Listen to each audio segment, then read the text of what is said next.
Hey guys, this is James. And this is Denny from TeaDB, bringing you guys episode 84. Yep.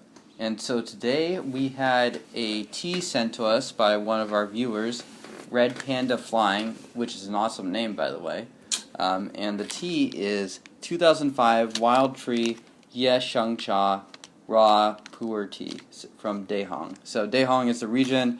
Ye Sheng, I think it means wild or something like that. Mm-hmm. And it's a purple tea.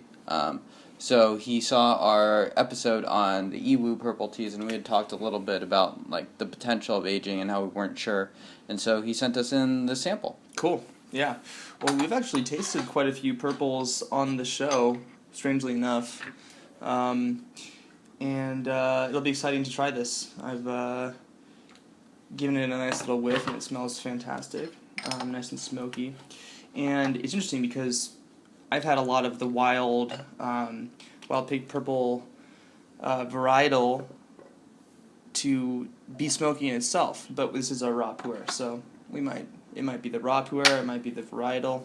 Mm-hmm. Hard to say. Yep, and so this is, I believe, the first kind of aged purple tea that we really had. Right. And supposedly, you can look just how dark those really leaves dark. are. Yeah. And so, I mean, the purple leaves seem to be dark kind of naturally. Right. But it doesn't look like the aging has lightened it, which is kind of what you would expect. Yeah, it's interesting. That verdant flavor of the saturation of the color changes usually. And this just looks darker than I'll get out. Looks more akin to a pressed black tea than actually even a ripe pu'erh. Indeed. Alright, so I'm going to give this a couple rinses, and supposedly this tea has had slightly wet storage, at least at some point in its life, and it kind of smelled like that. Mm-hmm. You can smell a little bit of that humidity on it. Mm-hmm. Yeah, and so how many grams of tea are we using here, James? What is the size of our... We are using 7 grams for about 95 to 100 milliliters. Okay. So pretty standard ratios for myself, at least. And you can see that the raw characteristic of the liqueur is coming out nice and yellow. It's actually already really quite vibrant. So it should get even darker. Yeah. Although this is 2 rinses stacked together. So, but look at that. It's almost orange. Really beautiful. Has a great nose on it already. Yep. And should we take a sniff? Definitely.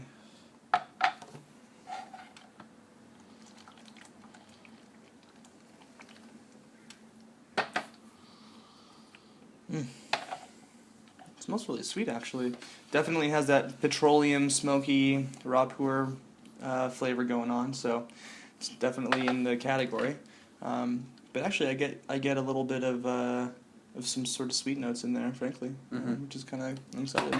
Yeah, and the Iwu purple tea that we had a couple episodes ago, that's really the purple tea that I've had the most experience with, and that one has kind of this smooth, sweet, fruity base, but also has some of that raw pu'erh smokiness. And this tea actually, I think, might smell smokier than that tea does. Mm-hmm. Yeah, look at how dark that is. Yeah. Fantastic. Yeah, let's give this a shot. Yeah. Wow. Yeah. Really, frankly, almost red-orange. So I'm definitely curious about this. Cheers. Cheers. Cheers, guys.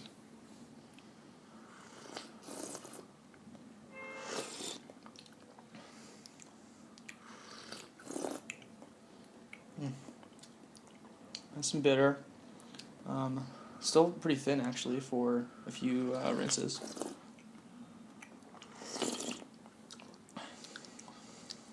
So I'm not, I mean, the viscosity-wise, actually, it's light.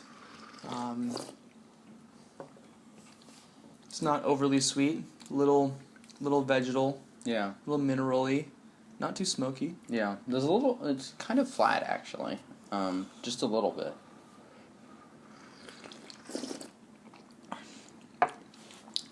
There's some sweetness. I wonder, I'm curious if a longer rinse might have helped bring this up a little bit more. Yeah. It just tastes like it's at the tail end of its steepings. Kind of a little bit, when you say flat, it reminds me of sort of losing its edge a little bit. Yeah. So it's definitely not the most bitter at this point, which right. is could be expected. Yeah, we'll extend this just a hot second.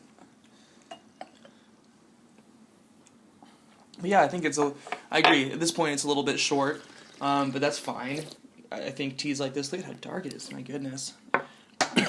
Teas like this, one expects them to really improve over the rinses, the steepings. This is probably the darkest that we've seen in the tea. Yeah.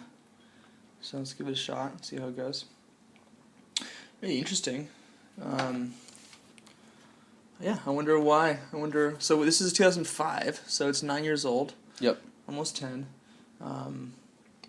Yeah, I'm actually surprised. I wonder if the wet storage itself had just cranked this thing up a ton. I'm not too sure in terms of balancing it out. And I'm kind of curious. I don't know a lot about how this tea was stored, but it was sold by Scott. Right. So usually his teas are pretty dry stored, Kunming stored. So I don't know what the story is about this tea. So it's much better. A little bit more fruit, but much fuller now. Yeah, much better, and not overly bitter at all. Still kind of a bitterness teasing at like the tongue, but yeah. This is interesting because this is probably the first tea that I think didn't taste great on the third rinse. This is the fourth rinse, and now it's kind of starting to show itself, which is interesting. Most of the teas that we're drinking on the show take, I don't know, 3 rinses max, and then we're really in the throes of the tea. So I'm glad that we're brewing this out. Yeah, and I can taste a little bit of humidity in there. It's not at all overdone at all, so it's not disgusting or gross or anything like that. But I'm going to heat this water up just to make sure that we can get a nice strong brew out of the third steep. Warming, already feeling a little more energized. Yep. The smoke is still definitely there, though. So the smoke has not aged out at all. So this tea must have been quite smoky when it was younger. And you can see the leaves have become much greener, which is interesting. I think it has to do with the purple varietal sort of cooling off and coming back to the center a little bit. Yep. Yeah. So we can take a look. I mean, it seems like the purple leaves, when they're in dry leaf form, are at their darkest, and then they lighten up a little bit. Yeah. And then we can see, wow, it's still extremely red. Looks nice and viscous, too. I don't know if I've seen a raw pu'erh that's this color before. Just pull some out. Yeah, it's hot. So it's dark, but definitely not as dark as it was in dry leaf form. Whew, warm. Yeah. Mom hands. Ouch. Hot potato. Yeah, I mean, still nice and brown. Those raw pu'erhs will kind of have that sort of doled out green look. This definitely still, it looks like it's been roasted, but I think it's just the varietal. It doesn't taste roasted. No, not at all. Flavors. So, I mean, it is red. Yeah. Yeah. And the fact that it's wild might have something to do with kind of this. I find this tea a little bit difficult to place. It has a lot of different things going on, but I wouldn't say it's like super complex or anything like that.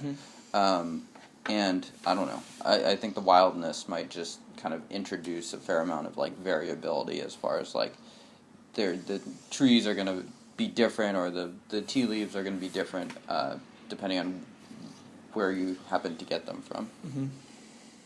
Whereas, like, if you're just taking from a single plantation, you'll probably have a lot more consistency. Yeah. All right, cheers. Cheers.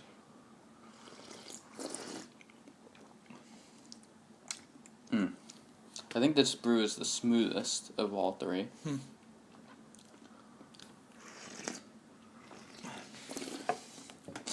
I think it's lengthening out a little bit. The balance is coming through. Smooth is another way of saying that, probably. And, you know, I'm not getting, I think James said it well, I'm not getting, like, sharp, obvious flavor notes, really. It tastes like a good raw pu'erh. It's balanced, it's smooth. I could drink this for a while. Yeah. Not overly sweet, not particularly fruity. A little earthier than I think I've had most raw pu'erhs. I agree, yeah. It's kind of like slightly soft and earthy, not as much as like a ripe pu'erh, for instance, but it has some of those elements there. Definitely has that petroleum. I mean, it is a raw pu'erh, most definitely. And a little bit of kind of smoky nose, too. So, what do you think of this tea, James? Would you drink this regularly? How would you consider yourself drinking this? I would say overall this tea was pretty okay for me. I wouldn't say that I would buy a cake of this tea or anything like that. But it's definitely an interesting tea to drink. And it'd be interesting to drink it a couple more times, more for educational purposes rather than pure pleasure. What about yourself? I think that's a great point. There's nothing wrong with evaluating a tea based on having an experience of it and sort of treating it like an educational experience. So Existential experience. An existential experience as well. So what that means is that I think our comedic timing is getting better, man. I think we're... Is it? Yeah, I think that we might have gotten a joke. Until, I might have gotten a laugh from our audience just then. Who knows? 3 of them. Yeah, thanks, Mom. Thanks, Denny's Mom. Yeah, this is an interesting tea. I don't know if it's my favorite either, I have to say. We've had some raw pu'erh on the show that has been a little bit more interesting, has a little bit more depth and more distinct flavors. But that being said, this has been a fun tea to taste and drink. Thank you. What was this guy's name? Redpandaflying. Redpandaflying for the submission. Yeah, sweet name. That's a sweet name. Thanks for sending some tea in, and thinking of maybe we would enjoy this and what we think about it. So that's really cool.